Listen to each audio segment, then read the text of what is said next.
right. Hello and welcome to another episode of I Guess I'll Do It with Pat House. Today I am coming to you live from Liberty Township, Ohio. And today I have one of my best and longest friends in comedy. We go way back from the very beginning, from Philadelphia open mics to New York City day trips to do open mics. And one of my longest buddies in the game. It's been a while since we caught up, and I'm super happy he is on board today. I am talking to my good buddy, Pat Barker. I love how you were like, we have done everything together. Open mics mics in a different city, and that's pretty much it. Pretty much. But, I mean, you know, there's something to be said for just your buddies that you come up through the trenches with in your hometown. Oh, no doubt. No doubt. Absolutely. So how are you today, man? It's been a while since we caught up. Thank you for being here. I'm good, man. I want to apologize ahead of time. I'm getting over like a viral infection, and I'm at that stage now where I feel fine, but I sound like shit, and my voice could go at any second. I might start coughing. I want to apologize to your listeners ahead of time if any of that happens. You sound as shitty as always. Thank you, bud. Appreciate that. Yeah, no problem.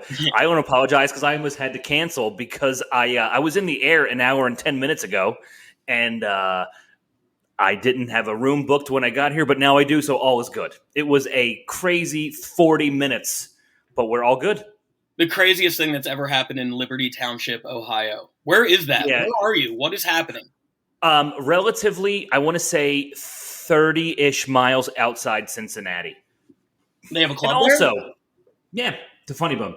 Okay. Also, I think it's strange that the Cincinnati airport is in Kentucky. So I did this club before. And the last time I was here, I got an Uber from the airport to my hotel. And then we're driving over a bridge and it says, "Welcome to Ohio." And I'm like, where the fuck am I? Because you think you're landing in Cincinnati, but no. The whole Midwest is fucked up like that. I was going to say it's dumb. Yeah, dude. How many Kansas cities, like how many states does that really need to be in?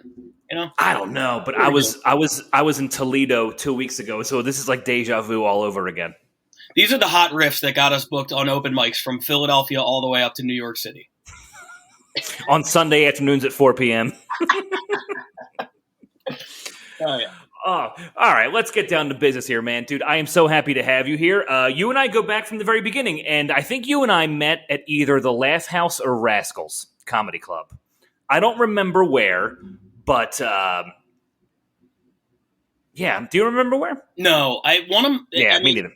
My least favorite thing about myself, if I could change anything about myself, it would be my memory. I have like the hard drive that wipes and deletes like on a daily basis, and I barely remember anything from my past. So it all just becomes like a glob of time spent together and like an overall sort of like a memory of friendship and all that kind of dumb shit. But no, I would assume it was one of the two. I started at Rascals. My first one was at Rascals, which was in New Jersey. Yes, I lived Cherry in Hill. Yep, exactly. I lived in Jersey, so I was close to there, and you were in Philly. I'm going to guess that we probably first met at the Laugh House. That's where I have most of my earliest Pat House memories, was at the Laugh House with our little group of misfits that did not belong there. Oh, that's funny, because I think I have more Rascals memories of us. Funny Really? you say that. Yeah. Me, you, Terry Young, Derek Gaines, Lawrence Killebrew. Sure. We were all around at the time. But either way, I don't remember where we met. But The only way, thing I definitively remember from Rascals is Blake Wexler, our friend, good, very funny comedian. nah, no he kidding. he just got married. That's my gift to him. Calling him very funny on your podcast. No, he started comedy at like 14. And Yes, he was 14 and I was 19, and I was like, who the fuck is this motherfucker stealing my teenage thunder in the Philly comedy scene? And not only was he 14, he dressed like he was 7. Like he went up there in basketball shorts.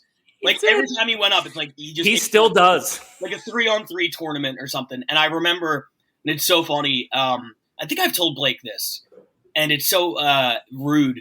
My mom hated him. My mom would come watch me do comedy, and she's like, who's the kid with all the fart jokes? Everything's about farts and pooping. And that's really all I remember from Rascals was my mom being like irrationally angered by Blake Wexler and his material. Taking that full circle, I loved Blake's mom. Oh yeah, she's great. That's all I got. You did something early on in your career, and I don't think it was your first set, but you were one of the first people to record a CD and sell it right off the bat around here. Yeah, I make my own rules.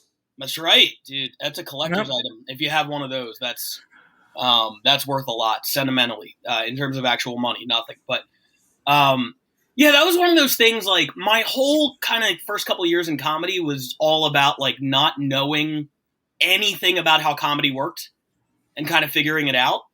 And I had a very like unconventional kind of start because I started at Rascals and they didn't have open mics. They had air quotes, new talent nights. New talent on Thursdays. Was your first set at Rascals? Before we get to the CD, I do want to talk about that because that was really cool. Yeah. But where was your first set? The very, very first time you did it? It was at Rascals. Okay, so it was Rascals. February 3rd, 2005. Yeah. Yes, I love exact dates. Yeah.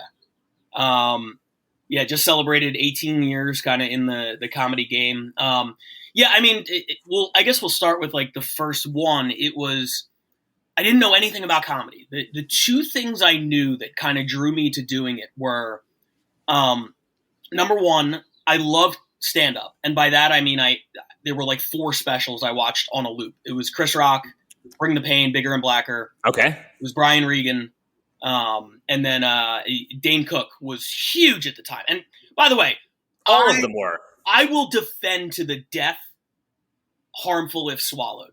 Anybody who retroactively wants to pretend that CD isn't hilarious, we can fist fight because everything after it, sure, but that was great.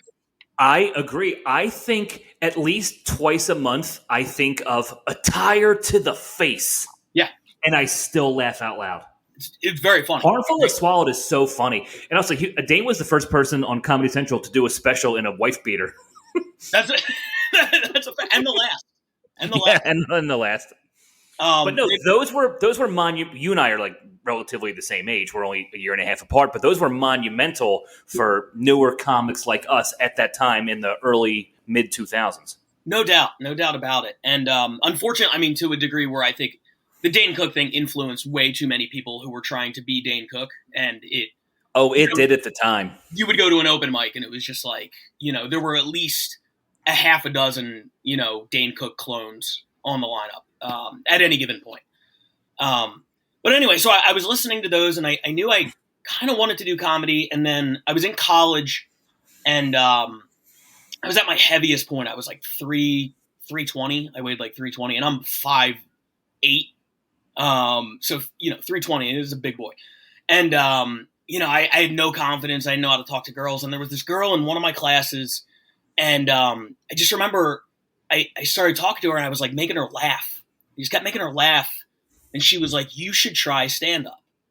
And I was like, I had that come to Jesus moment where I'm like, girls like to laugh. It all kind of clicked in my head. I'm like, wait, girls like to laugh, and I'm like, you have 2 choices. You could lose 150 pounds or write 5 minutes. And the latter seems so much easier. So I did, and I didn't have any idea how it worked. I didn't even know an open mic night was a thing. Like this is dating myself. I already said 05. I went to the phone book. Yeah.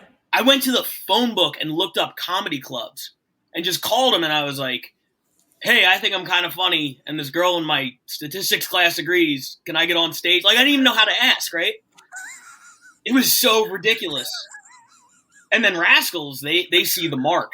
They're like, oh, yeah, this is a sucker. This has Bringer Show written all over it. And they're like, yeah, we have these new talent nights, right? And, I didn't 74 friends.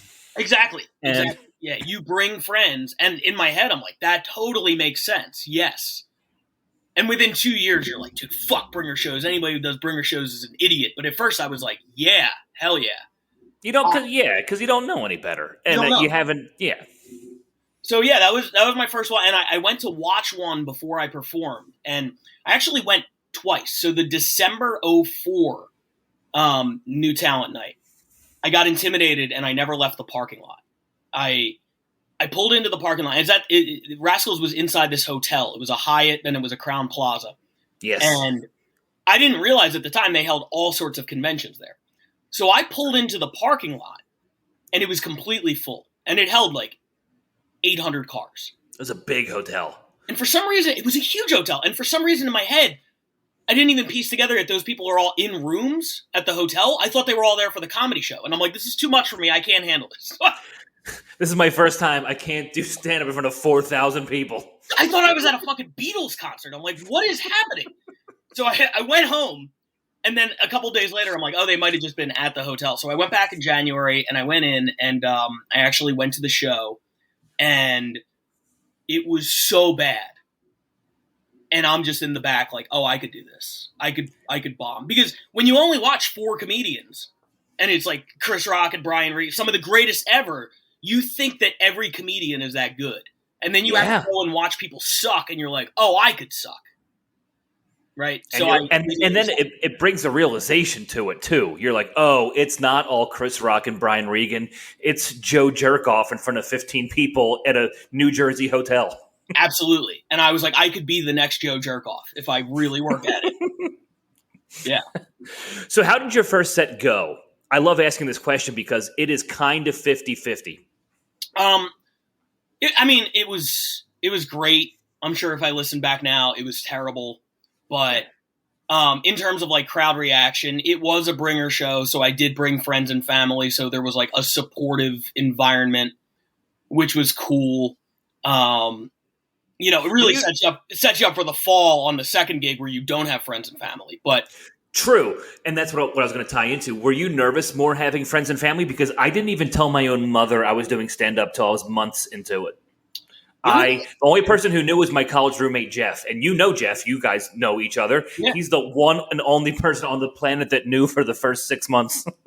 I think that's probably the best way to do it. The only thing I remember getting nervous about, and this is so weird, is I was such a like goody two-shoes growing up. And I was like, I didn't curse at all till I was like 17. I remember I said like my first curse word like when I was 16 or 17, which is crazy. And I didn't drink till I was 25. And I remember that. Oh, I remember that. I didn't do any drugs up until like a year ago, and it was like an edible. You know what I mean? Like, yeah. And that's it. I've always just been like, that kind of guy. And I remember being really nervous about my parents seeing me curse freely on stage. That was the thing. I'm like, God, I hope they're not disappointed. And looking back now, I'm like, I was an adult. Like, what a weird thing. No, but anything ingrained with you from a childhood mentality is going to stick with you like that. Yeah. I mean, I'm a comic. I curse. I'm an adult male. I'm not even a practicing Catholic, and I still have weird Catholic guilt just because it was ingrained in me as a kid. Yeah. Now, I don't care for it, but it's still just in there, whether you agree with it or not. Yeah, dude. If they get you early, absolutely, it'll stick with you forever. So, that was the only thing I remember being nervous about. I was actually really comfortable on stage. That was the one aspect of like, you know how it is. You talk to non-comedians and they're like, oh, I could never do that. And to like some people, it's like the most mortifying thought in the world, speaking in front of like people. That never, ever bothered me at any point. So likewise, sometimes a one-on-one conversation with a stranger is 10 times worse than doing stand-up in front of 500 people. Oh my God. Yeah, absolutely. Like the social anxiety afterwards of, you know what it was? If, the lights are down, right? I don't know how you are. I never like to make eye contact with the audience. I kind of look at the back of the room. I still don't. I'm approaching 20 years. I still don't like to look at people because I don't want to see disappointment in their eyes. Yes, thank you. That's exactly what it is. I could be murdering. Yep. I will find the one person that's not enjoying it, and it will derail everything I have going on up here. Every single time. And that's like my biggest, like, you could talk to any of my therapists that I've had, like, my biggest thing. They're on the next episode. Okay, great.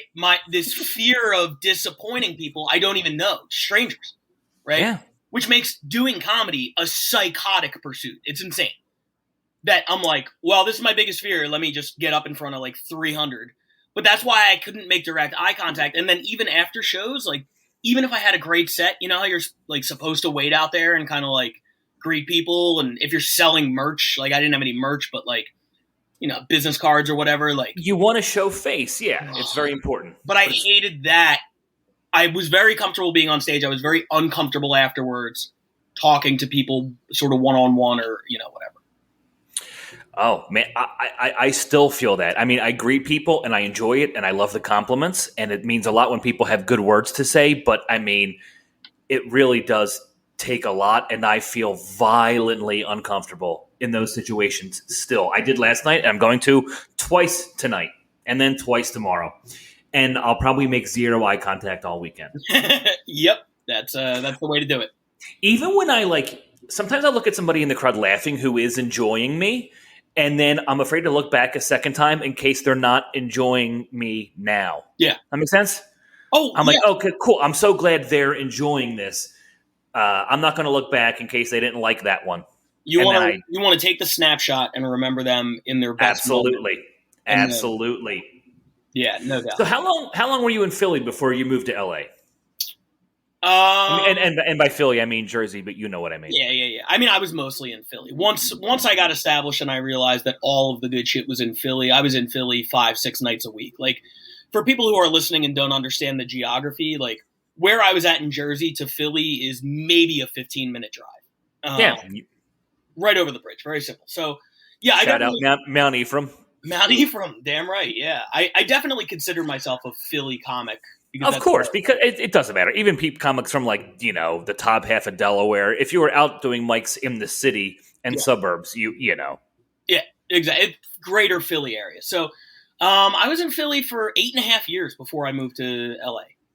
Wow. Probably way too long, to be honest. Wow. Yeah. Now, you are the first comic I've had on the podcast who is a television writer. So I would definitely want to talk about that. Was that your main goal moving out there? No. I had no intention of doing anything but stand-up. I just wanted to do stand-up forever, and I love stand-up, and that's all I wanted to do. Now, what happens is, you're in Philadelphia, and you start to feel, at least for me, I started feeling this nagging. Like, there's a ladder, right? And you reach the top of the ladder, and you're like, well, I gotta get out of here. And it turns out now, especially in 2023, you don't, because if you have a podcast and you have all these other ways to sort of reach people outside of your area. The internet, man. Yeah, dude. And like the proliferation of podcasting is just like exploded. And I see so many Philly guys in the class after ours who have really, hit the jackpot with that. But at the time, 2011, 2012, 2013, when I'm thinking about leaving, I'm like, I have to get out of here. I have to go to New York or LA. And really, I based my decision on two things. Number one, I just prefer LA. Just as a city to live in, I love it out here. I love the vibe. The weather obviously is great. I don't like the New York sort of hustle and bustle. Everybody's a fucking asshole to everybody else. Like, it never did much for me. And then the second thing was, I saw so many of our friends move up to New York, and we would throw little like going away parties. And it's like, wow, I can't believe you're going to become you're a New York comic now. You're not a Philly comic. You're a New York comic. You've graduated. And then what would happen is they get up there, and it's hard. It's really hard to start over in a new city, and they would keep getting booked in Philly, and Jersey and Delaware and, Lancaster and all these places around the area, and you would see them every weekend. And it's like, I thought you left. And it's like, I did, but they would go from being a Philly comic to a Philly comic with a longer commute and a higher rent is what happened. Guilty. That happened. Guilty for 1 year. For 1 year. Yeah, and then you realize, like, this is psychotic, right? It's insane. Yeah, and then when I came back, shit started to get better. Like I started working the road more. You know what I mean? Yeah, so. You gotta find your thing, right? And I stumbled backwards onto my thing. I didn't realize, really, LA is just a terrible stand-up city. It's very bad. It's not a great stand-up city. So I moved out here. Oh, and to finish that point, with all these people I saw kind of like moving to New York and still being Philly guys, I'm like, if I go 3,000 miles away, I will either succeed or I will fail, but I won't have a safety net. And I know if I have a safety net, I'll never dive into whatever it is 100%, right? So that's why I chose LA. I didn't realize how bad of a stand-up city it was. It was instantly crushing and demoralizing trying to kind of start over in LA. And it took me a while to find my footing. And then I kind of backed into this like career that's been very, very good to me. And I've been lucky been a nice combination of like hard work and talent and luck. You need like a lot of luck. You really do, in any capacity. Absolutely, yeah. I always tell people there's 4 things, and you need at least 2 of them, maybe 3: hard work, talent, luck, and nepotism. Nepotism can wipe out the other 3. If you have there's a lot of that out here. If you have relatives, in the industry, you probably don't need the other 3. But for the rest of us, we need 2.5. So how did you fall into the TV writing from doing stand-up? Now, when you went to LA, you were doing stand-up on the regular. Were you out doing mics every single night, trying, or even just showing face at the store and the improv, shit like that? No, dude, I got beat down very, very quickly. Number one, when you move with a fiance, there's a lot of adjustment just as a person getting out there. I took a transfer with CVS. I was managing a CVS. They put me in a store that like nobody had done anything in like 2 years. Like there was shit expired from like 2 years prior. Like I was working like 80, 90 hours a week trying to get that up to snuff. I wasn't even like looking at comedy because like, and then it's like, all right, I'm out here with my wife, or my fiance at the time. Like she is having trouble adjusting. I have to make her feel at home. So we have to have like some date nights and we got to do this. And you're just trying to get settled in as a person before you can even figure it out as a comic. So I was definitely not getting up every night. I was getting out maybe once or twice a week. I was not showing face at any of the clubs because I'm the kind of guy I want to go before I ever introduce myself to somebody. I want them to see me do well on stage. Then I can go up to them and be like, hey, I'm Pat, I'm a comedian, blah, blah, blah, blah, blah. But before that, I'm completely uncomfortable going up to anybody. So it all just felt so far away. And whereas in Philly, it was just like a very clear ladder. Like there's one major club, there's a couple B rooms. You go there, you do comedy, you're done. You get to LA, it's like, well, are you an alt comic? Are you a club comic? Are you a West Side comic? Are you an East Side comic? Are you? Oh my God, so many scenes. There's like 10 scenes within the scene. It was very overwhelming and very, very tough. And when I started doing the mics, it was like you would go, and we got spoiled by Helium. Helium open mic every Tuesday. Every single Tuesday. And Laugh House every Wednesday. Sure. And on a slow night, you would still have maybe 30 regular audience members, non-comedians. Yes. Yep. At both of them. Dude, I used to leave New York City on a Tuesday just to come down to do the Helium open mic just for real stage time. Yeah. Even at 15 people, real people that are going to laugh. And that's the thing. LA, you go, there's 60 people who put their name in a bucket, and you just wait around for your name to get called, and the audience is just the other comedians.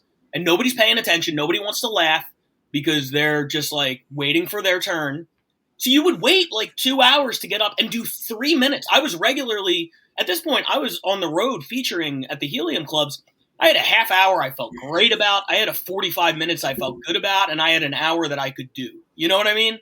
Yeah. Oh, yeah. And then you're waiting around to just do 3 minutes in front of nobody. 3 minutes in front of nobody. And it was absolutely just brutal. And, for me, the show that kind of like turned everything around was Roast Battle. And then that changed my life and, in every way like possible. Tell me about that. How did you get swept into that when you were in LA? Because actually the last couple times you and I hung out were all at the Comedy Store, I believe. Yeah. I mean, that was my gateway sort of like into, that club and like so many other great things. But like, yeah, I mean, if people don't know, it's like this head-to-head competitive roasting show. It's like a rap battle, but it doesn't have to rhyme. You're just writing roast jokes, and like I love that world. Like I grew up on the Comedy Central roasts. Like that was like I watched those just on a loop. Like Geraldo, there were Geraldo sets I could recite every word to from those Comedy Central roasts. Huge Geraldo fan. I say this often. I mean, Good Day to Cross a River and Midlife Vices I still listen to on a regular basis. Yeah.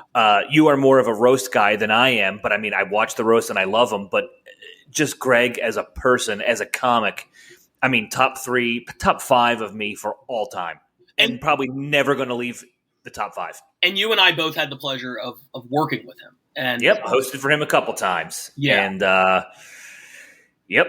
It's just brilliant. And for me, I fell in love with the art of writing roast jokes. which is crazy because my stand-up, I never wrote anything down. It was just kind of No, like, they're completely dissimilar. Figure it out. Yeah, this was the exact opposite for me. And it was a great gateway into TV writing because it's the same. I tell people all the time, it's the same kind of thing. Like if you're doing a roast battle, you have a deadline, you have a specific target that you have to write about, you have parameters you have to work within, you have to focus on brevity, you have to like all of these different things that are important in TV writing. The skill set is very translatable, right? So, yeah, I mean, I found out about this show. I did my first battle in late 2014. I had moved out in mid 2013, and I was just floundering in the scene. And like the thing that I loved about Roast Battle is it was the hottest show in LA. The Comedy Store was just coming back. The Comedy Store had been underwater for a while. And then Roast Battle caught fire, and they reinstated Rogan. Rogan had been banned because of the Carlos Mencia thing that a lot of people have seen. Yes. So, and then the Comedy Store was in dire straits. And then Roast Battle caught fire. They brought Rogan back, and it became the hottest place on earth for about 7 years until the pandemic kind of like, it was a pretty hard hit, the pandemic. Yeah, I remember going up to this show just to watch a couple, because they used to have an open mic in the middle. They would do a couple battles and then do an open mic. And they do it in the belly room, which holds maybe 100 people. Every week, it was sold out. People standing on top of people in the back of the room to see this show. The celebrity judges, any week you could go and Chappelle would be there, or Jim Carrey, or, I'm trying to think of who else, all sorts of like rappers, like, oh, Too Short is here for some reason. You know what I mean? Like, athletes, like any kind of celebrity you could think of on a random Tuesday might be judging two open micers insulting each other. And the crowd was the hottest crowd I ever saw. They were bloodthirsty. And I was just like, after a year and a half of seeing no real audience members, they're all there. And I'm thinking, well, I could never get booked on this show, because I try to get booked on the other hot shows in LA, right? And you send emails and they're like, oh yeah, we're all booked up for the next like 2 years, or like send us a tape, and then they never send us a tape. Guy got that so much in LA. I'm like, man, here I am working the road. I'm making money on the weekends. I'm opening for big names. I'm traveling. I email some fucking person that's 2 years in. Yep. Hey, can I do your LA show? Oh, send me a tape. I'm like, Jesus Christ. I was just with David Tell last weekend and Mark Maron next weekend. Nobody cares. But you need to see my tape. LA is the land of gatekeepers. It makes these people feel important that they run a cool show and that they decide who gets up and who doesn't. And the thing I loved about Roast Battle is it was the closest thing in the city to a meritocracy. I love meritocracies. I love shows that are like, we will accept anybody. Yeah. And if you do well, you will be elevated. That's all I want. Yeah. Well, that's what we came from in Philly. That's kind of all we knew. Yeah. Exactly, and that's the way it should be. It's idealistic, and that's what I loved about Roast Battle is like so many comics were scared to do it that there were openings for anybody. For me, they didn't need to see a tape. They're like, yeah, who do you want to battle? When? We'll put you up. And then I just started doing it, man. I was really good at it, and I just kept battling and moving up and battling better people and like winning a lot and sort of like making a name for myself and doing battles in front of Chappelle and having him be like, damn, dude, that fuck, you kicked ass. You know what I mean? Just like shit like that. That's incredible. That's incredible. Becoming friends with like Jeff Ross, who was there like every week, who is now like, a good friend of mine. And like, but at first you're just like, oh my God, that's Jeff Ross. And like, I wasn't even thinking about like, what will this lead to? I was thinking about the adrenaline rush of being on stage in front of a packed house every time. It's almost like an extreme sport. Like I compare comedy to like basketball, and Roast Battle is like jumping out of a fucking plane, right? Mm-hmm. You write these jokes, you do them once. You've never done them on stage before. You have no idea if they're going to work. It is the ultimate like risk reward. And then the battle ends and the jokes go away. Sometimes you can recycle them into other things, but for the most part, they just poof, disappear. One and done. I love that. I absolutely love that. It kept me sharp. It kept me thinking. And then what happened was early 2016. So now I'm a little over a year in, and Al Madrigal, who had been, He's a stand-up comic, was a correspondent on The Daily Show. Very successful guy, very nice guy. Yeah, very great dude. Yeah, Isn't he part owner of All Things Comedy with Bill Burr? He is, yeah. Yeah. So yeah, very, very successful and very, very nice. And he, I didn't know him at the time. He reached out to the host of Roast Battle and said, "Hey, I just found out I have to roast the NFL owners in 4 days. Do you have any Roast Battle people who are sports fans?" And he said, "Talk to Pat Barker." And Al hit me up and he said, "Hey, you got 4 days. Can you write me like 30 jokes? I'll pay you $250. And I think for a lot of people, $250, they would have been like, "Whatever, dude, I'll write the 30 jokes. That's a low ball, whatever." I didn't think like that. I thought, I've seen the dire side of LA. I know how few opportunities exist. I'm going to pretend this is the biggest opportunity of my life, even if it isn't, right? And I locked myself in my room. There's 32 teams in the NFL, 32 owners. I was like, I'm doing 10 on each. I wrote 322 jokes. Wow. And good ones, too. It wasn't just like I was just writing whatever. And I sent them to him, and he, like, freaked out. He lost his mind. He's like, "These are great. You got to come over to my house. We're going to go over it." So he put, like, the doc up on his TV, and I was watching him silently read and highlight the ones he liked, which is a nerve-wracking process. Yeah, that's very personal, right to your face. Very. And he highlighted. Okay, funny, absolutely not. Bro, I was freaking out, right? And he highlighted like 200 of them. And which is still 2/3. Oh, it's incredible. I felt great about it. And he was like, "Well, we obviously have to narrow that down. I can't do 200 jokes." He ends up bombing because they didn't tell the owners they were being roasted. They told him it was a celebration dinner, and then they're like, "Here's some asshole to make fun of you guys." Which is just such a fucked up thing that happens in comedy anyways. The comedians, I swear to God, the comedians, no matter what the situation, will always get the shit end of the stick in most situations when you... 100%. Any type of ambush comedy, I'm not a fan of. Never will be. And how does that even happen, especially at that level? I think people are just dumb. I think people in charge of these things are just dumb. And they're like, "Oh, everybody loves a roast." Not everybody loves a roast. And it turns out, I know that. Turns out a bunch of like elderly white billionaires have like egos. They were not happy about it. Shocker. Right. Who would have thought? So he bombed, but he was so impressed with the work that he was like, "Can you be my writing assistant?" So I would go over his house, 5-10 hours a week and just help him with various projects. And then a few months later, they were doing Any Given Wednesday, the ill-fated Bill Simmons show on HBO. And it was the showrunner and head writer were both Daily Show people. So they knew Al.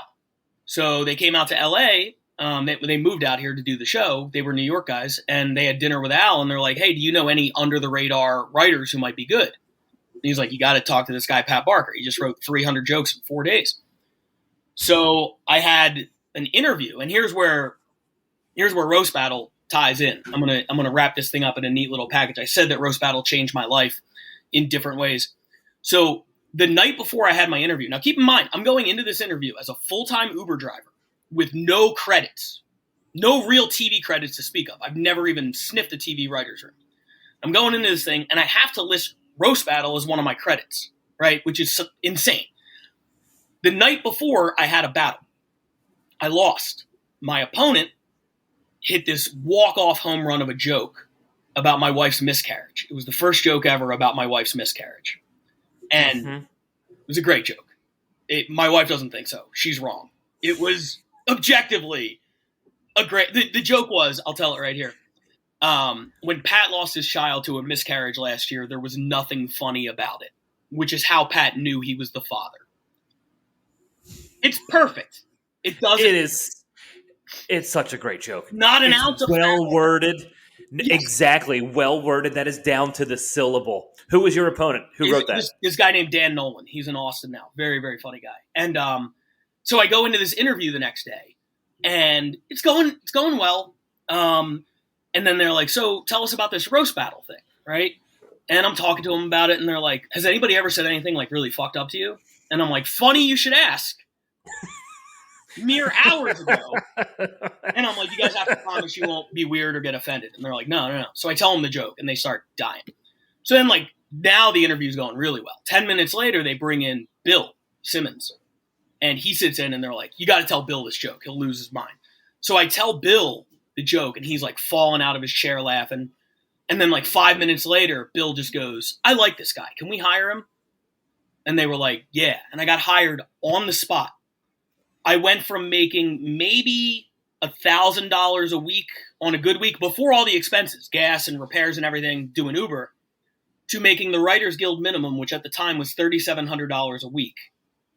Now, here's where it all ties together. Because of the miscarriage, my wife had tube damage. So we were unable to get pregnant naturally. Sperm was good, egg was good, but it couldn't get to the destination. We had to go through something called IVF, which is like $20,000. Mm-hmm. Because I got that job, largely because the guy made fun of my wife's miscarriage, I was able to pay for IVF, and now I have my son. So when I say that Roast Battle like changed my life in a bunch, it's not just like, oh, it got me like some work. It's like it got me a family, which is like crazy. Wow. But yeah, that's the how, deepest thing. I think that's the deepest thing anybody's ever said on here. You're welcome.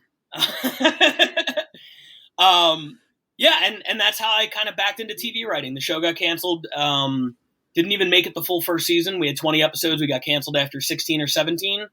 But, you know, you do good work and you make sort of some contacts there, and then it kind of leads to one thing, and one thing leads to another. And yeah, that's what I was going to say. It's taken you down so many avenues. Like, what have you done? You've done BattleBots. You've done roasts. Sure.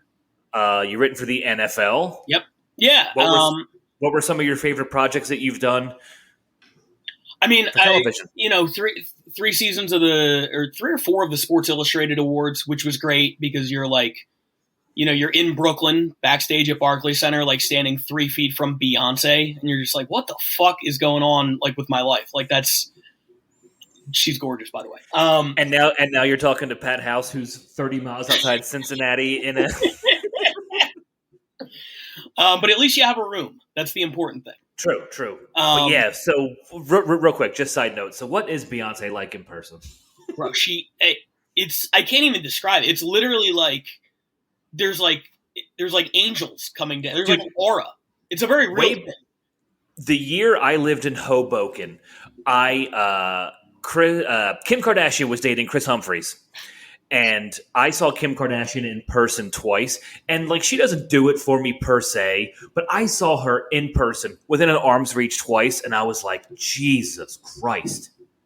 Yeah, absolutely. There's just something so different and so radiant. There's just a different air about them. Yeah, there really is. And at the time, the first time I saw Beyonce. The first time, fucking bragger. There's only been two. But the first time she was pregnant with, I think it was their first kid, Blue Ivy, and they hadn't gone public with it yet. So I'm standing back. She wasn't on the show. Jay-Z was presenting an award to LeBron, which is like as big as it gets. And I'm standing backstage, and next thing I know, Beyonce is just there. And I'm like, what the fuck? So I tried to sneak a picture to send to my wife because she's going to lose her mind. And literally the second I opened the camera app, like a 400-pound security guard was like smacking the phone out of my hand. He was like, no pictures. I'm like, hey, I got it. But I think it was because they were extra serious because she was pregnant and nobody knew yet. I mean, I couldn't tell. She just looked great. But yeah, it just absolutely an aura. So like those shows were great doing that. 3 seasons of BattleBots now, 2 as the head writer has been great because I've been able to hire like, you know, some of my friends from LA, some of my roast writing friends, and like we live out in Vegas for 3 weeks together and just write dumb robot puns. That's like that sounds like so much fun. Dude, we work like 14-hour days and then we just drink and play blackjack until like 3 a.m. and then we wake up at 7 and do it again. It's the best. Sorry, I'm going to cut you off right there. The last time I saw you was Vegas Super Bowl weekend 2020. Yep. Right before the pandemic. That's the last time. Oh, like right before, because I came home from Vegas. I did not feel good for 3 weeks. And then right when I felt better, the whole world shut down. And I'm sitting there like, did I fucking... Yeah, you had COVID. Yeah. Oh, probably. That's where we saw each other last. That's Oh, right. that was so fun. It really was. Yeah. It was great. When are you coming to Vegas again?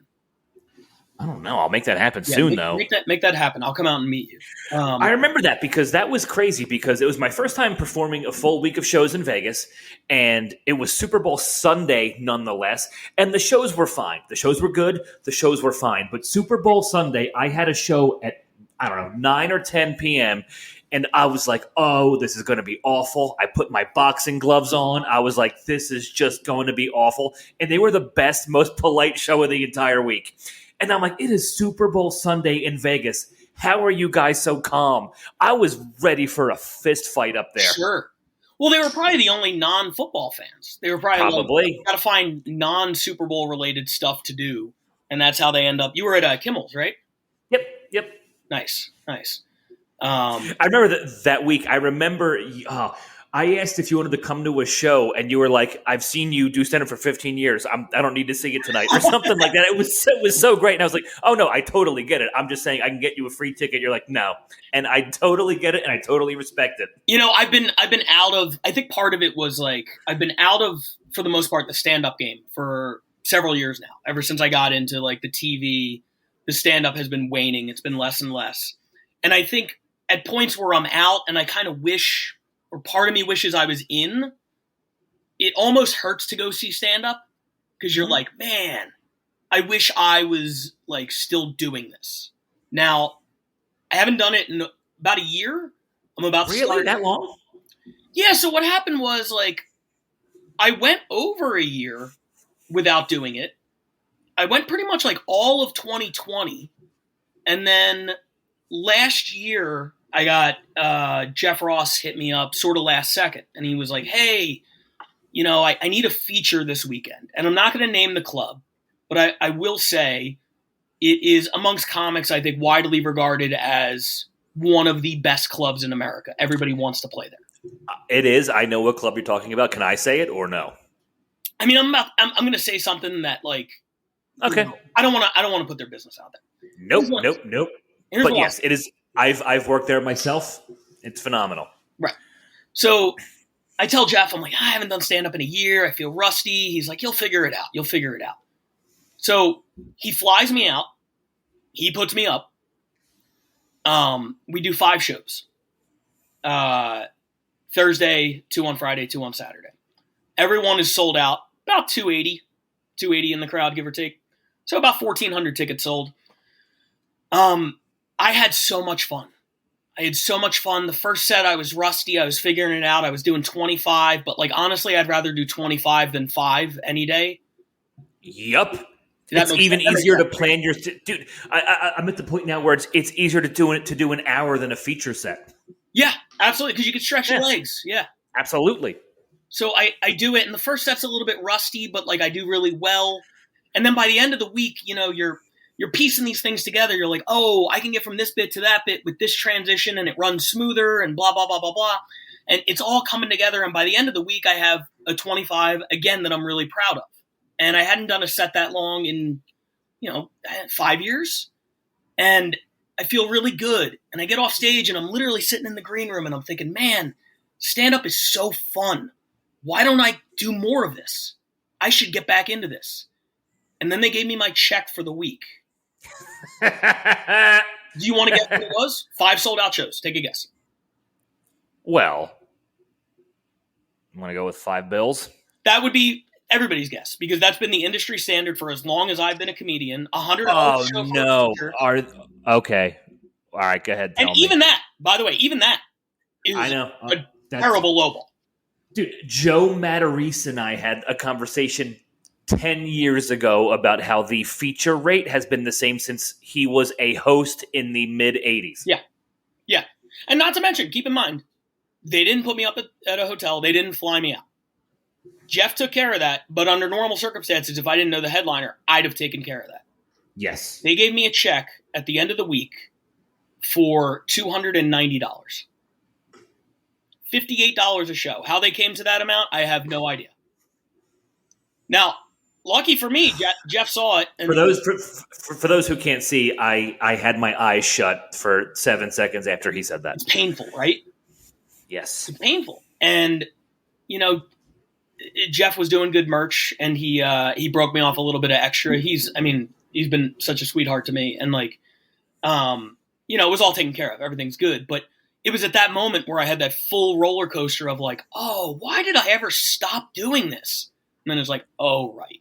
Now you can make money doing comedy. You got to be on the road a bunch, which I know you're doing right now. I have a kid. You don't. I have a 5-year-old with autism. Like, the idea of being on the road constantly is just not something that's super appealing to me right now. Yeah. So, and like, I would love to do it more, but I also don't want to be a hobby comic. I think it's disrespectful to the art to be like going up once a month just for fun. Like, there's too many people who want it too bad, and I feel like getting in their way is doing a disservice to the art.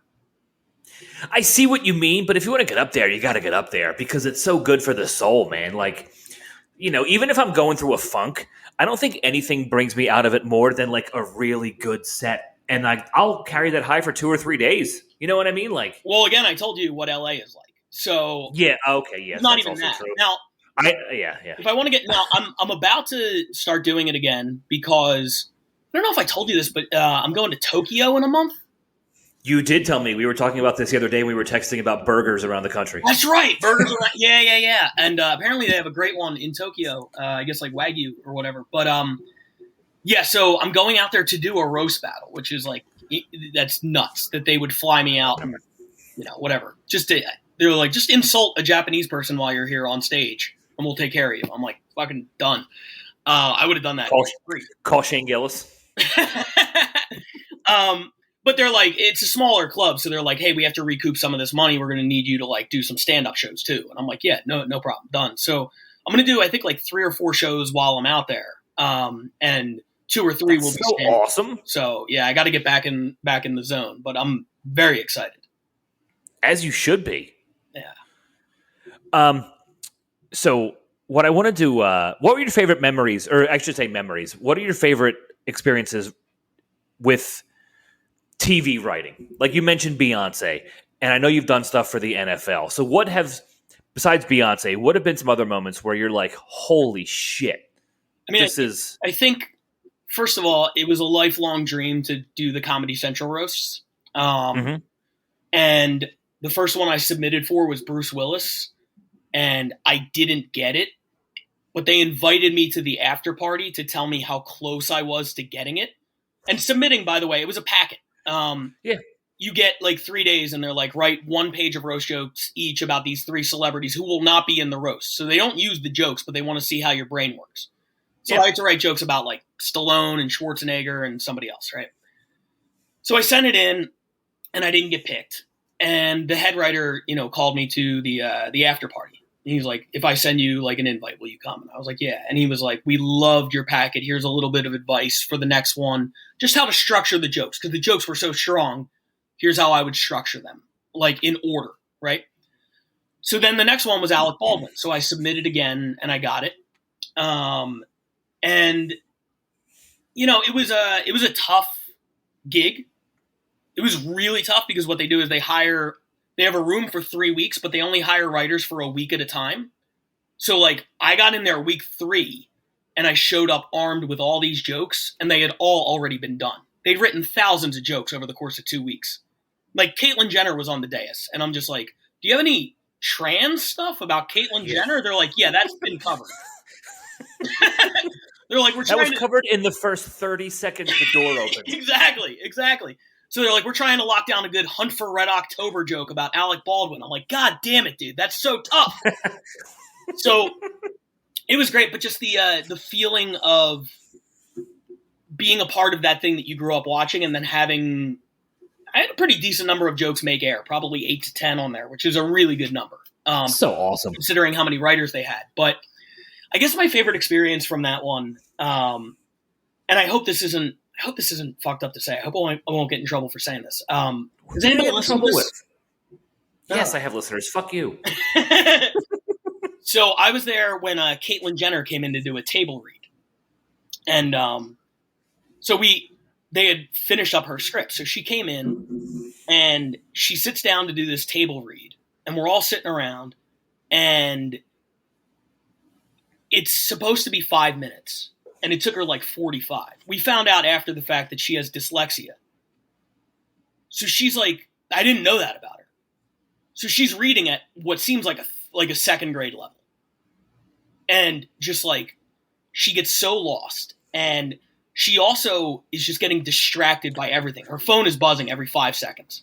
And she just keeps like looking at her phone, and like losing her place. And it was very frustrating. It was very frustrating. That sounds maddening for anybody, regardless of celebrity status. When you're trying to get shit done, that's enraging And as to her credit, she ended up memorizing the whole thing because she couldn't read the prompter fast enough to make the jokes work.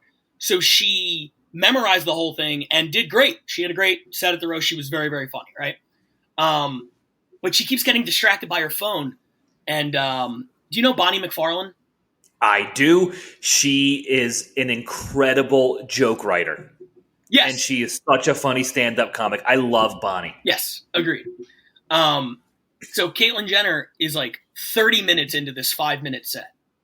And her phone buzzes and she like gets distracted. She looks down at it and she goes, "Sorry, everybody." And she's like hitting the buttons to reply. And she goes, "That's just, that's my airplane mechanic." And then she catches herself, like realizing what a fucking insane thing that is to say. So she, as a self-deprecating thing, she's like, "You guys know what it's like when your airplane mechanic is bothering you all the time?" And Bonnie just goes, "Actually, I fix my own fucking airplane." That's... And the fucking room like just blows up. It was one of the funniest things I've ever That is such a Bonnie joke, too. Again, no fat. She gets jokes to the syllable. She's such a good joke writer. She is phenomenal. Yeah. So I mean that whole experience was incredible to be part of that and to go to the taping and you know the red carpet and all that kind of stuff. So yeah, I like that. I've had nothing but good memories. Like, you know, getting to meet, like, I'm not a big like celebrity guy, but I'm a big sports guy. So like getting to meet all like the athletes and stuff like that is like really cool. Cool. Yeah. Who are some of your favorites that you've met that you've had a cool moment with? I had a great conversation with Christian Yelich of the Brewers. He had just had 2 of the best seasons in baseball history back to back, and then we had a really nice talk, and he has been absolutely awful since then. So I kind of feel personally responsible. But no, he was great. Jerry Rice was great. I got kind of yelled at by Peyton Manning, which was cool. Nice. Yeah. A win's a win. Win's a win. Yeah, they're very intimidating. He's like 9 foot tall in person. Yeah, I don't know. And just like the cool thing about the writer's room is like, it's not all, and roast battles like this too, it's not all that dissimilar to what we did in Philly where it's like, you know, you're hanging out with some of the funniest people and you're just busting balls constantly. And like, that's kind of the fun shit that lasts forever. Like that's the stuff you remember. Like the things I remember from Philly comedy is not for all the pressure we put on ourselves to like win Philly's funniest. Like none of my best memories are from that shit. It's all just like sitting at a diner or a pizza place with you guys, like fucking ripping on each other. Absolutely. And even you get better material after the open mic bullshitting with your friends. Every time, yeah. Talking about each other's jokes. I mean, honestly, I've been asked this before. Like, some of my absolute favorite Philadelphia comedy memories are the Tuesday open mic at Helium, but afterwards when 20 of us would go to Quizzo at Bard's for Johnny Goodtimes. Oh, yeah. Absolutely, dude. We did that for years, and it was such a tight crew of us. Me, you, Chip, Mary, Carolyn Busa, Pete Kemple, Heskey, Daryl Charles. David James. It was so Brendan Kennedy. So much fun every single. Like the open mic was fun, but I looked more forward to the Bard's hang after. The hang was the best part of it. And, you know, whether you're in like stand up or like roasting or writing, like that's kind of the same deal. And I feel really lucky because I see non-comedians and it's like they made their last friend in college. You know what I mean? Like they made all their friends in high school and college, and there's nothing wrong with that at all. But like I've been very blessed in this second half of my life to this point to keep making, you know, new friends and everything like that and keep forming those like relationships. So like that shit's really cool too. That is, yeah, absolutely. I mean, we're still making new friends all the time. I mean, you travel and do stand up in the city, and then you and the host, start talking stand up, and the next thing you become a friend immediately. Yeah, absolutely. It's the best. Do you remember, like 15 years ago, you called me the most heckleable comic? I don't remember that. Oh, there was a string of open mics and bar shows where I was getting heckled left and right. And you were just like, what the fuck is your problem? You are the most heckleable comic. And anytime anybody says something or there's a disturbance in the showroom in any capacity, I think of you every single time. That's so funny, dude. I have a vague memory of you being heckled a lot. Did we ever get to the bottom of that? Why was that? I have no idea, but I swear it was a period over a couple of months where just anytime I got on stage, somebody would just yell something at me, and I'm like, I'm just trying to work on this 5 minutes. Yeah. Is it because you look like you wouldn't like punch them?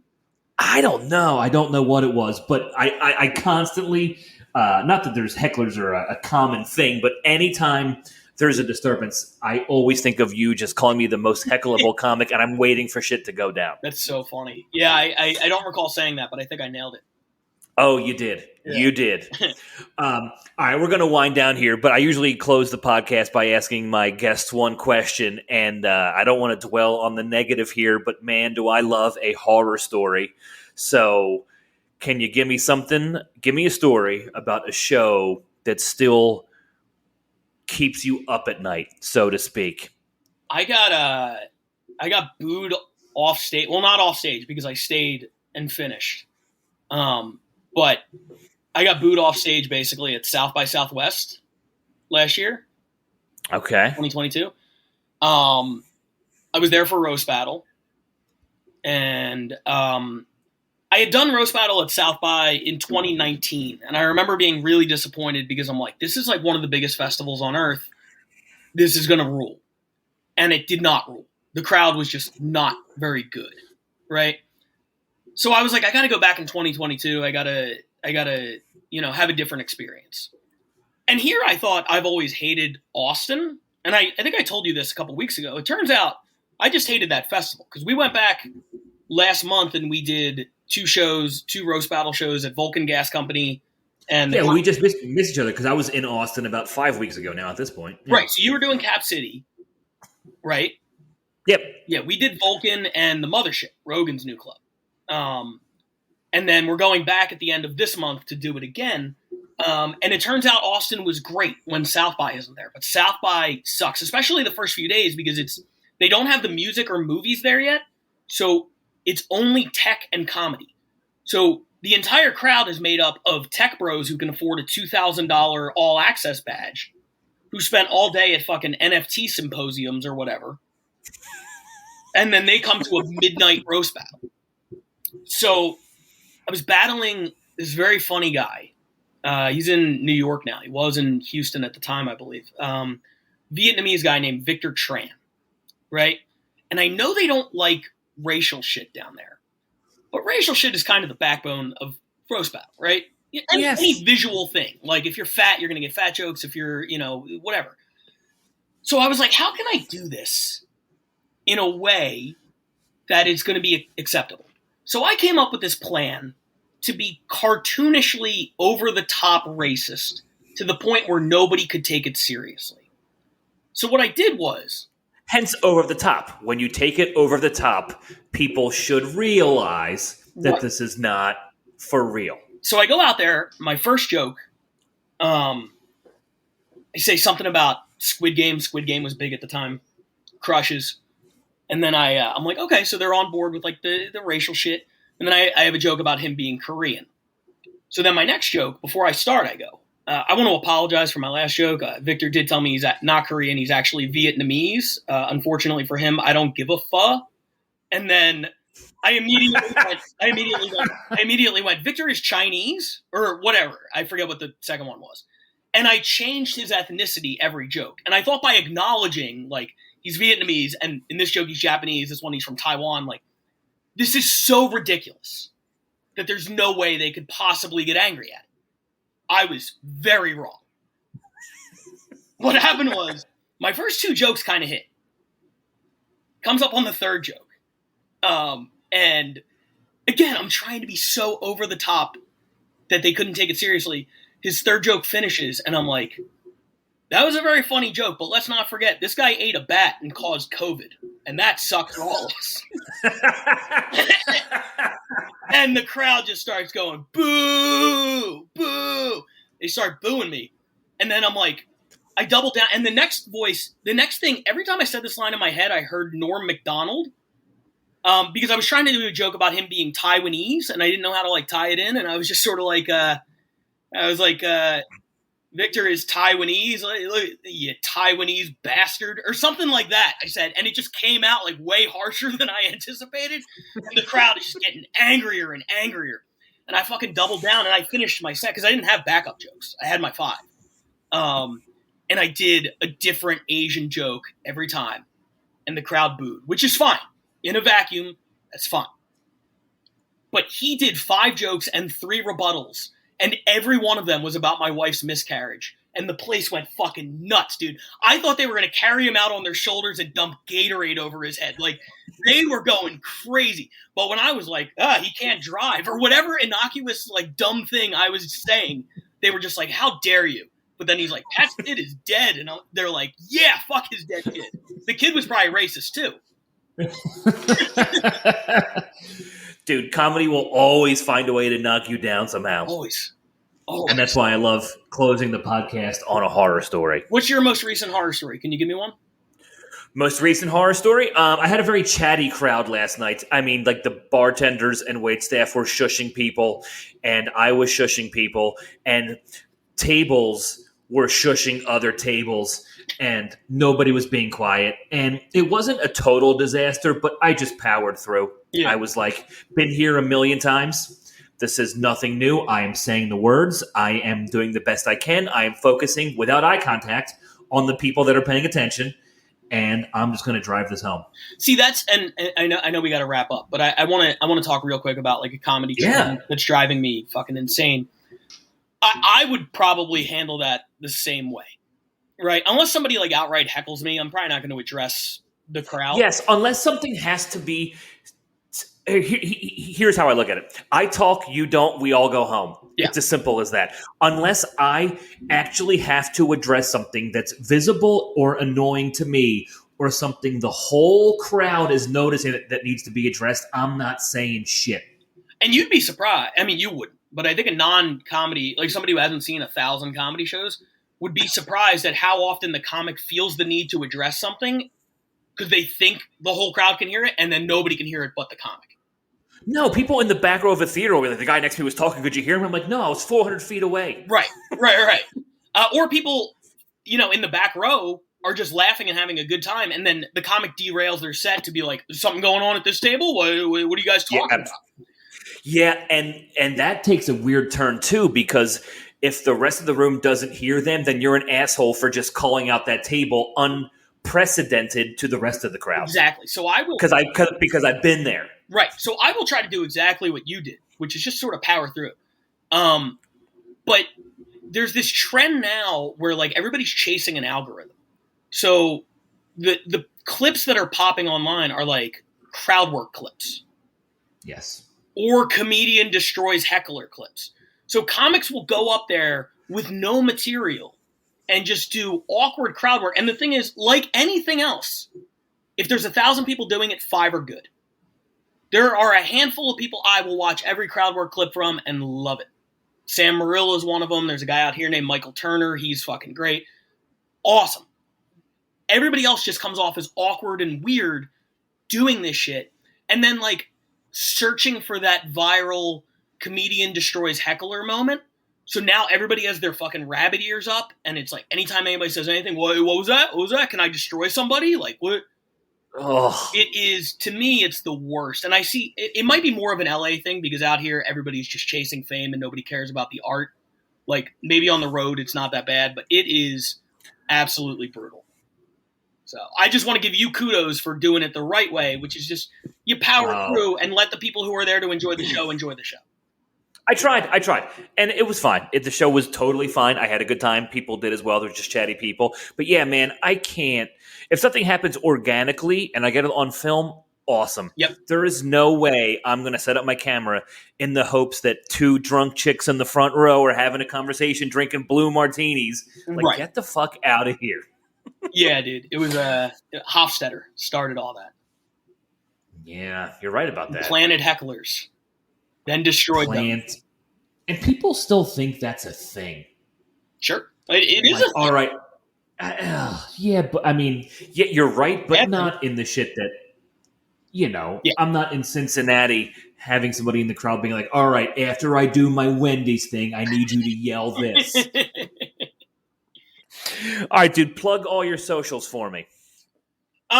Yeah, I mean, at Pat. No, that's not correct. I got kicked off of Instagram. I got hacked and somebody posted porn on my page, so they kicked me off for like 2 months. So I started a new Instagram. It's at the Pat Barker. It's mostly family stuff. I'm not trying to be famous anymore. So if you want to see my kid, go on there.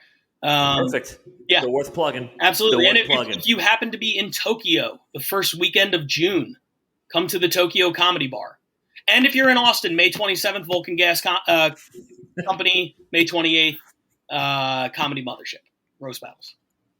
Perfect. All right, Pat Barker, thank you for being here. And thank you, my dear listeners.